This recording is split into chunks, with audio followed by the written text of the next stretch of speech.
Good morning, everybody. Hopefully everyone's doing good. We are heading to Kansas and we are crossing the bridge to get onto Missouri side from Illinois.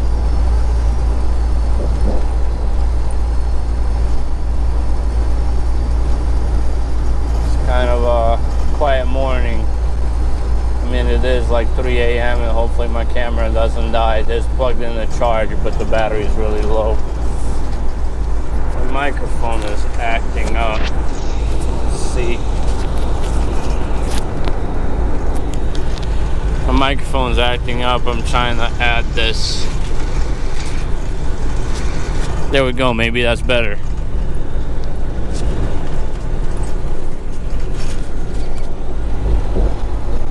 Now I put my microphone by my mouth, so hopefully the sound is better than it is usually when it's like on my head and whatnot. Try and get some crispier sound. I left later than I was going to initially leave, so that kind of sucks, and I feel like with rush hour I'm gonna be late. The only good thing really is that my pickup to come back to St. Louis out of Kansas is 24/7 pick, first come first serve. So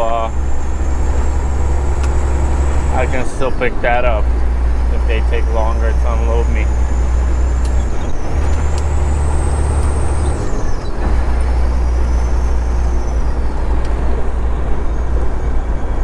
I figured since I don't do many of these driving videos at night that I would do some of them, especially since it's actually like lit up. I did one before, but it was like super dark. You couldn't even see anything.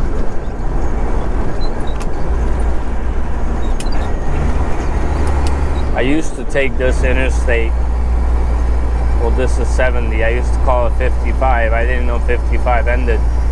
I used to take this interstate to college. Because I don't know if you guys know, but I mentioned this before. I have a bachelor's in finance. I graduated from a local college here in St. Louis called UMSL. And yeah, I graduated about, 2.5, 3 years ago now. I don't even know when I graduated. Graduated high school 2013. And then college in probably 2017. So that worked out, but not really. I graduated out of college and got myself a job at Edward Jones. It's a finance institution, like advisors and whatnot, if you're not familiar. And I was like, hey, let me give this a shot. And I hated it. I was on the calls and all the paperwork and a set schedule. Just trying to make sure my wallet's up there. Can't go on the road without a wallet. But yeah, I did my 9 to 5 and I was just like, this is horrible. And then my fiance's dad, he's been driving for a while, probably like 20 years now, and it was like, I have a truck. If you want to ride along, see what it's like, give it a shot. And so I did. And then I ended up getting into it, and it looks like I'm stuck for life. I don't think I'll be getting out. Especially once I buy my own truck. I think it's just kind of addictive, like the idea of this is your business. You're rolling. Unfortunately, it's harder and harder with day by day to keep the business healthy with everything going on, especially four-wheelers doing crazy stuff, but the business is still good. You can still provide for yourself, make a solid living. I'm not saying you're going to make absolutely insane money, but you will make a good living out of this industry. Much better than you would make anywhere else. Obviously, it's going to come with sacrifices, but it's part of life. The way I view it is, if I can put in twice the effort into something else, I'm gonna get twice the results into something else. 9 to 5 to me, at least your average 9 to 5 is kind of like it's a very minimal effort type of thing. I mean, most of the jobs, you just show up and do your job and go home. You don't even have to do anything extra, and you'll be fine. I mean, you don't have to take that work with you home or anything. I mean, trucking, especially if you own a trucking company, you're working 24/7. That job does not stop. Drivers need lumpers, there's breakdowns, there's loads being messed up, all types of stuff. I get calls at 2, 3 a.m. My phone is blowing up from 7 to 5. It's a lot to deal with, but I mean, again, people who are wanting to get the rewards of trucking have to make those sacrifices. There's a lot of positives about trucking. I mean, just being your own person, driving how much you want to, where you want to, taking a vacation when you want to. A lot of pluses, especially once I get my own truck. I'm about to build myself a bike rack on the back. I got a buddy in New Mexico that I want to visit, so definitely when I get my own truck, one of those days, I'm gonna throw my mountain bike on there and go visit Adam over in Albuquerque, which is definitely a drive, and I don't head out that way. That's why I haven't done it yet, but that's the plan. There's so much to see throughout the States.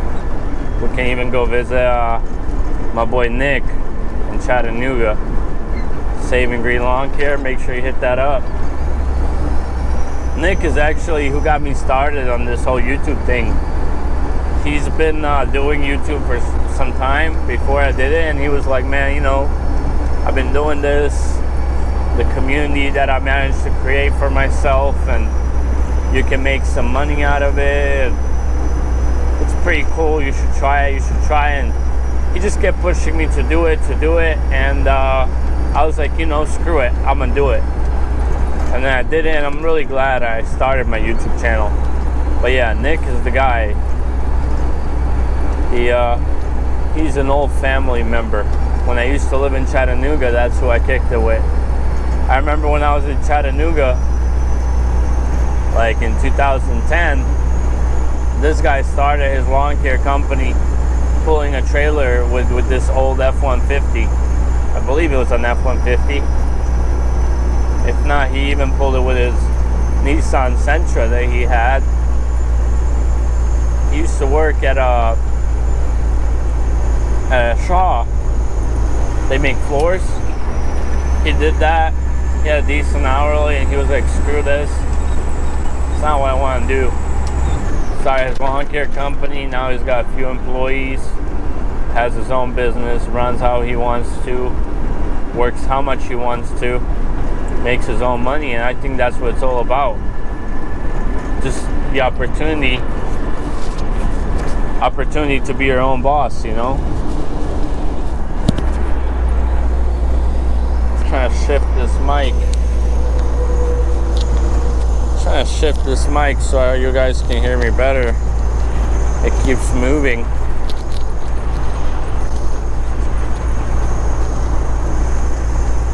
Hopefully you heard me good so far. If you haven't, I apologize. But yeah, I mean, it's great. Shit, we can even go visit AK Trucker Dave.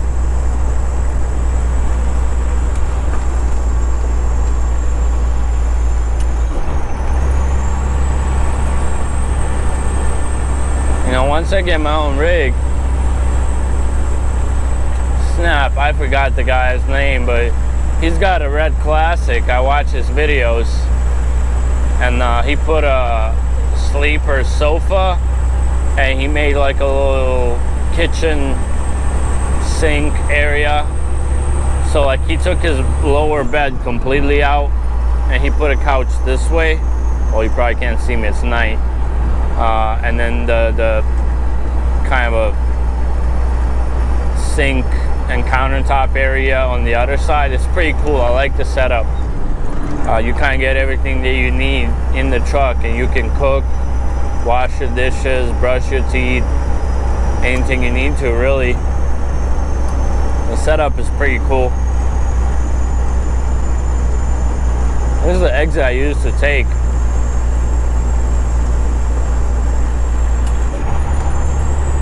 Man, I hate school. I would hate it if I had to go back to school right now. That would suck. And there's always cops here. See, he got pulled over. And there's always cops in unmarked vehicles here on 70.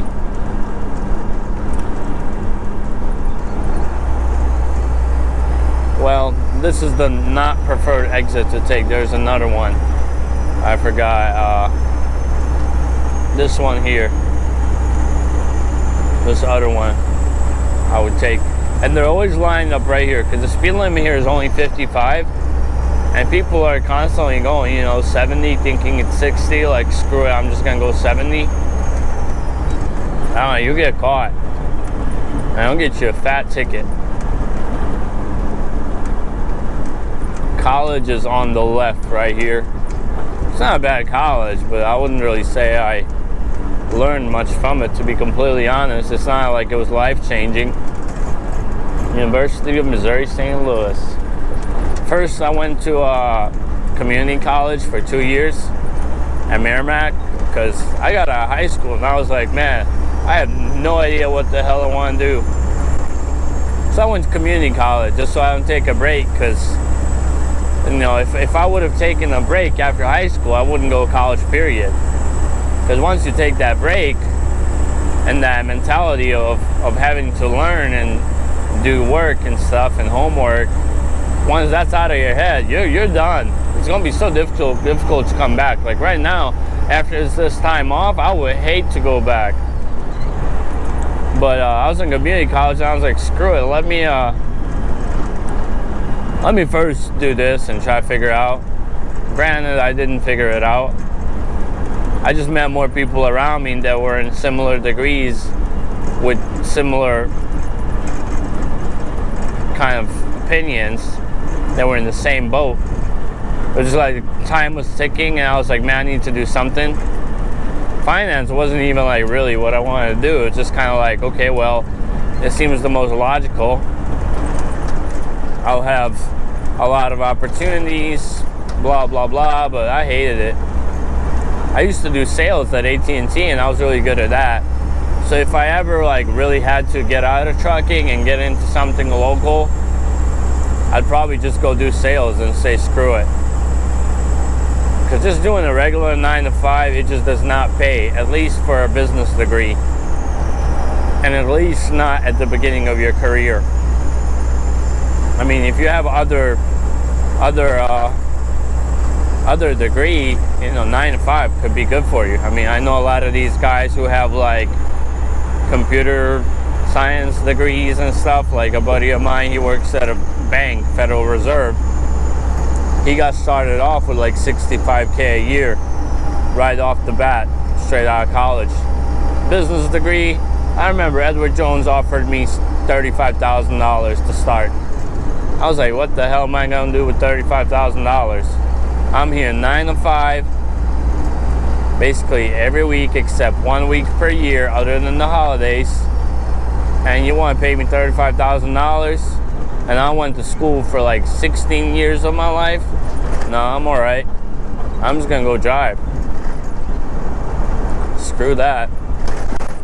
It's St. Louis Lambert Airport.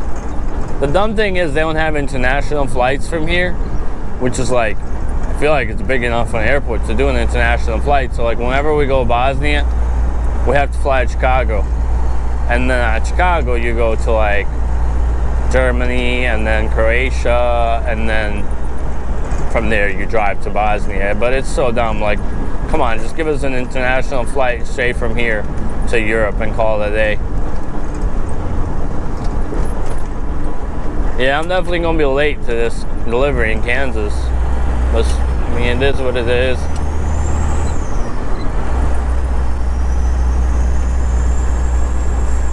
Yeah, enough of the blabbering, guys. I'm gonna keep on rolling here and get over there, and we're gonna catch you guys later. Thank you for watching. Hopefully you enjoyed a little nightly, morning-ish ride along. Ask any questions you may have. I'll get to all of them eventually, I promise. And we'll catch you guys later. Thanks for watching. Stay safe, everybody. All right. Welcome back, everybody. This is going to be a rant type of video.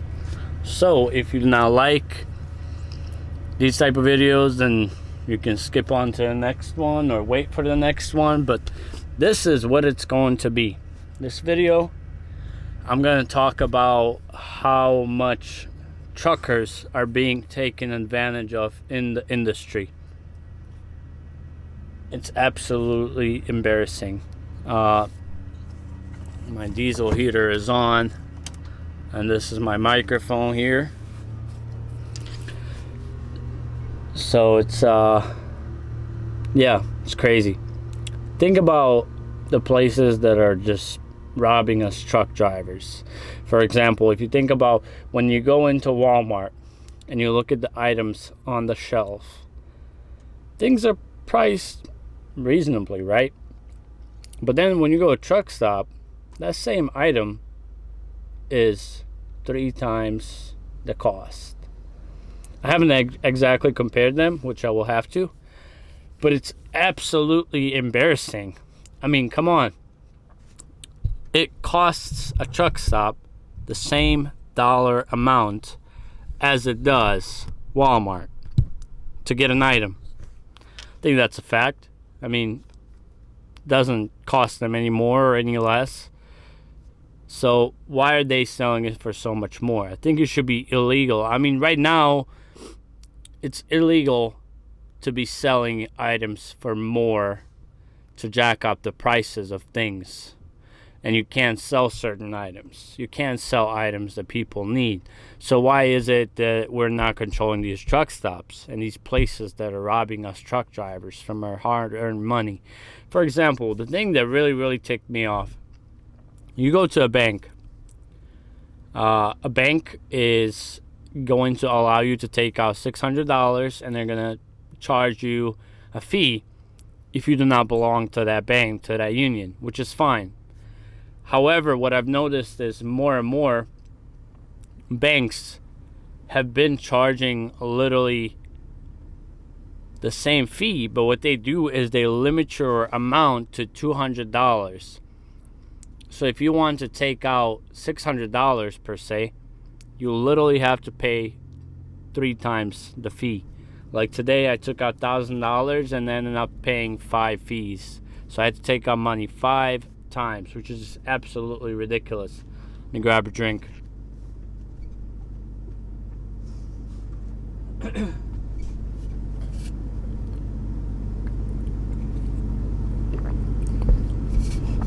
Hopefully this thing is keeping me in focus. I mean, I can see myself back, can't see it to a point where it's like it's super clear. But it's just absolutely insane, you know, like we don't get money just handed to us on the road. It's just crazy. But yeah, that was kind of my rant for today. I'm just at this delivery. The broker told me it's at 8 o'clock. I was a little bit late, but the receiver is telling me it's actually at 10 o'clock, so I'm early, which is not bad. If there is detention, I'll get paid detention, so that'll work out. But yeah, I don't think I'm gonna be making any more videos today, so we'll catch you guys on to the next one. I'm gonna answer this call and catch you guys later. What's up, everybody? Hopefully you can actually hear me. But so I'm at my delivery, actually at my pickup. It's super windy outside and this truck is on, but not much I can do about it.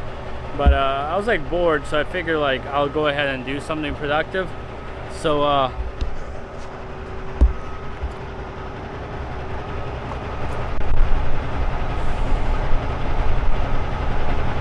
camera's been acting up, but this is a generator I've had for some time. I've been using it for kind of power, and never changed oil, which is right here. So I'm trying to get to doing that. So I figured, you know, I'm bored here anyways. I kind of opened this thing up. I towed this thing with my truck when it was tied, so it was like, okay, come on. Let's see what's going on. It's doing something dumb. There we go. Camera's just trying to do its own thing. But yeah, like this thing has been through a lot, and I've been using it as kind of my inverter for power. But my plan is to put this thing in the box. I ordered the box, so I'm gonna end up mounting it. At least that's my plan. I'm gonna mount it on the side of the frame. Here, let's show you. So I would mount it here, mounting bracket, and then exhaust will go out here, blow out, and then door will open this way so you can turn it on. At least that's the plan. I did some measurements. It's super hard to find a box to fit this thing the proper way. I did some measurements, but we'll see when that box comes in. So my plan for now is to pour out this oil. I don't even know how much oil goes in there. To pour it out into a bottle, and then whatever comes out is what I'm gonna put in, because right now it looks like it has a good level. Actually, first I'm gonna measure the current level and see what's in there, and then we're gonna pour it out. So let's do that. All right, looks like we're recording. I feel like this guy's, there he goes. Hopefully he leaves. Let's answer this text. So the minute I get my clip-on microphone, he ends up leaving, and I just feel like you couldn't really hear me, even though I was like yelling. So I figured I would just do it this way, and this way I can actually be doing something here and be talking to you guys. But yeah, I'm just gonna pour out this old oil and see what first. We're gonna check out the current measurements.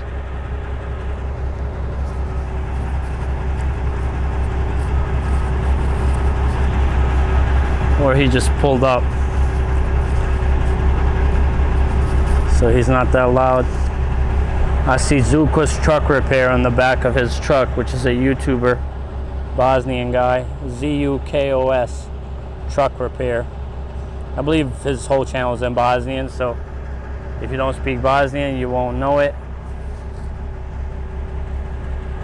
But that's interesting. So the guy is most likely Bosnian as well.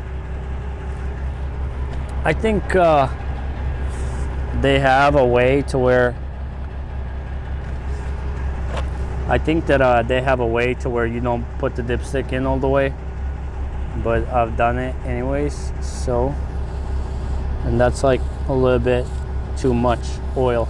The oil looks pretty good now, actually, considering it was never replaced, but I guess this thing just doesn't take a lot. Let's see. Yeah, never mind. That oil is filthy.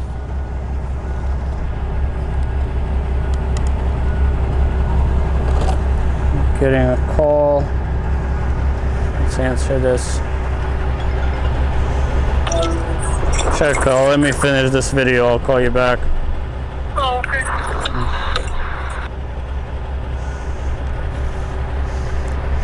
Never mind. This oil is filthy.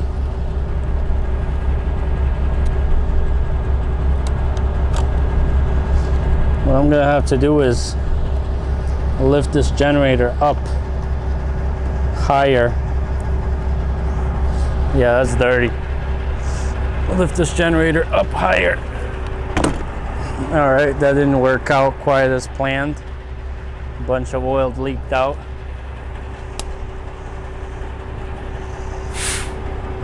Yeah, that's like black.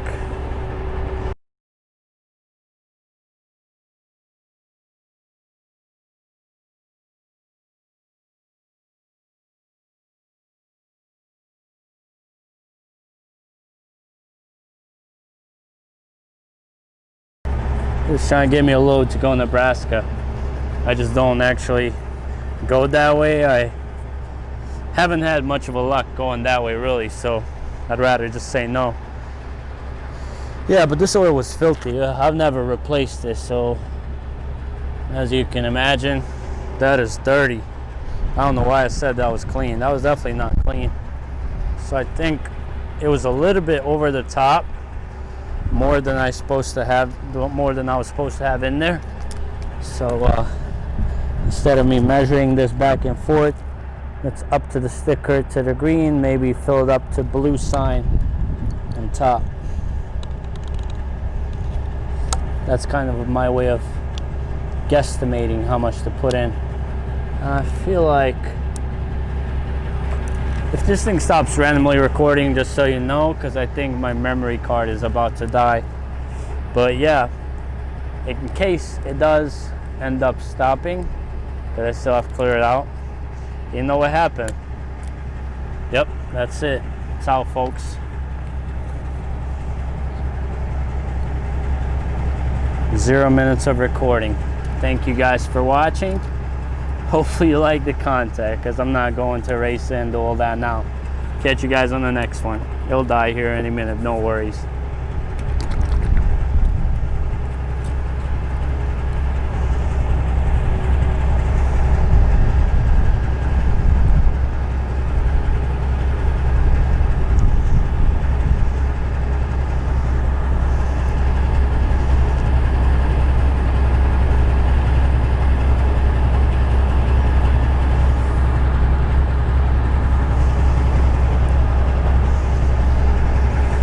Look at the difference.